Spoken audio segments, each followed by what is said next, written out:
اب تصور کرو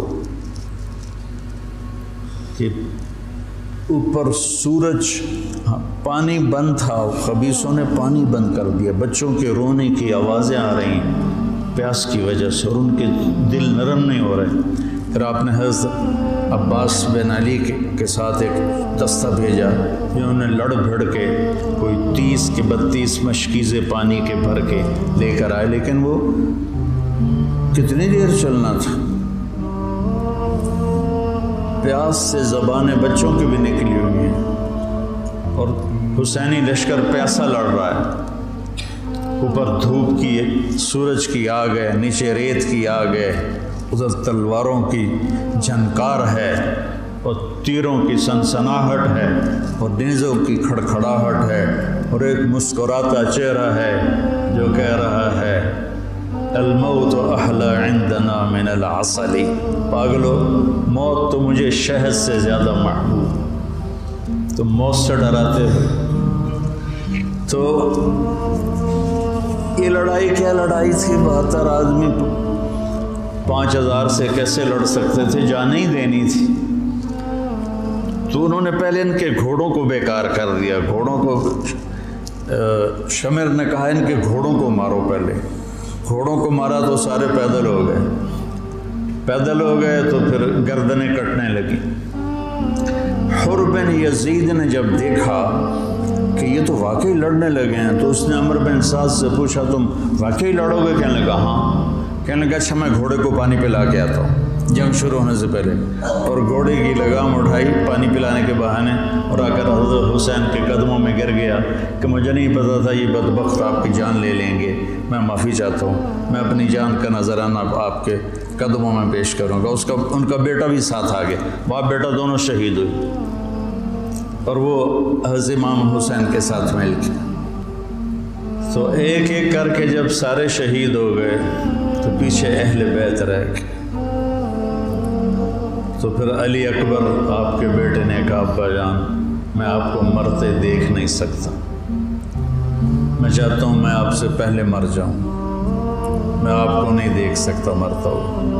تو انہوں نے اجازت دی، تو شیر کی طرح انہوں نے حملہ کیا، چاروں طرف نرغے میں آئے اور ذبح ہو گئے۔ تو پھر ان کے بیٹے ابو بکر بن حسین وہ شہید ہوئے، پھر قاسم بن حسن حسینی قافلے میں سب سے خوبصورت جوان تھے، پھر وہ آگے بڑھے، حضرت حسن کے 4 بیٹے شہید ہوئے۔ تو جب ان پر تلوار پڑی تو انہوں نے کہا یا عمّا، آئے چچا۔ تو حسین رضی اللہ تعالیٰ عنہ زخمی تنہم داغ شد، سارا بدن خون و خون تھا۔ آپ نے آگے بڑھ کے قاتل پر وار کیا، اس کا ایک ہاتھ کاٹ دیا، پھر ان کے سرانے کھڑے ہو کر ایک عجب بات کہی کہ میرے بھتیجے آج تیرا چچا بڑا بے بس، یہ کیا جواب دیں گے اللہ کے نبی کو قیامت کے دن کہ انہوں نے ان کی اولاد کو ہی ذبح کر دی۔ تو ان کی لاش کو اٹھایا اور پیچھے جا کے رکھ دیا۔ اس طرح ایک ایک کر کے مسلم بن عقیل کے عبد الرحمن عبداللہ شہید ہوئے، حضرت عبداللہ بن جعفر کے عون اور محمد شہید ہوئے، حضرت حسن کے ابو بکر عبداللہ اور قاسم شہید ہوئے، عثمان شہید ہوئے، آپ کے اپنے بیٹے حضرت علی کے عبداللہ، محمد، عثمان، جعفر، عباس، حسین 6 شہید ہوئے۔ اور پھر جب آخر میں آپ رہ گئے تو آپ نے اپنے چھوٹے بیٹے عبداللہ کو بلایا، آپ زخمی ہو چکے تھے، بہت پہلے قتل کیے جا سکتے تھے لیکن ہر کوئی ڈائریکٹ وار کرنے سے ڈر رہا تھا، تو آپ نے عبداللہ کو بلایا، 2 سال ان کی عمر تھی، ان کو لے کے گود میں بٹھایا، ان کا خیال تھا کہ یہ ظالم بچے کو تو معاف کر دیں گے، لیکن ابن الموقد تھا کوفے کا، اس نے تاک کے تیر مارا، تیر خطا بھی ہو سکتا تھا لیکن تقدیر کا امتحان ابھی باقی تھا، تو تیر سیدھا اس بچے کے گلے میں آیا،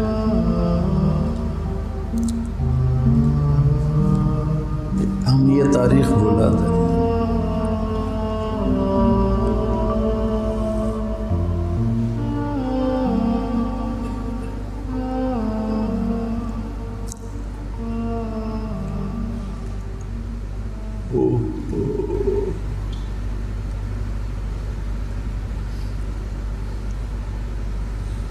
جب عبداللہ کی گردن ڈھلکی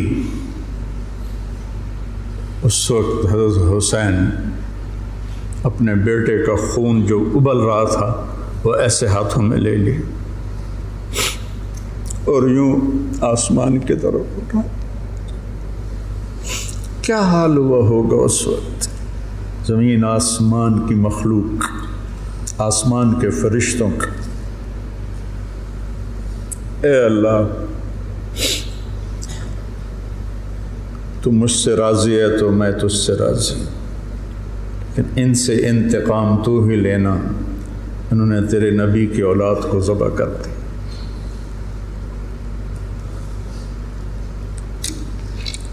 بیٹا میں مرغا ذبح ہوتا ہوا نہیں دیکھ سکتا. وہ جانوروں کی قربانی پہ جانور کے اوپر کھڑا ہونا ہوتا ہے. میں ایک دو قربانیاں دیکھیں پھر مجھے ہمت نہیں ہوئی، میں پیچھے جا کے بیٹھ گیا. اور یہاں بچے سے 2 سال کا بچہ کتنا پیارا ہوتا ہے،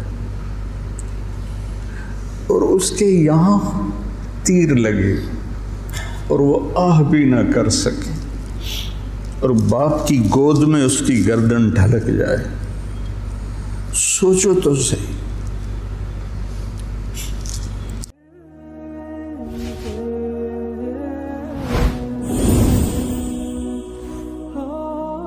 کیا ایسے معصوم بچے جن کے پاس مواقع نہیں ہیں کہ وہ تعلیم حاصل کر سکیں اور معاشرے کا، ملک کا اور قوم کا باعزت فرد بن سکیں، کیا ہمیں ان بچوں کو موقع نہیں دینا چاہیے کہ وہ آگے بڑھیں اور معاشرے کے اندر اپنا مثبت کردار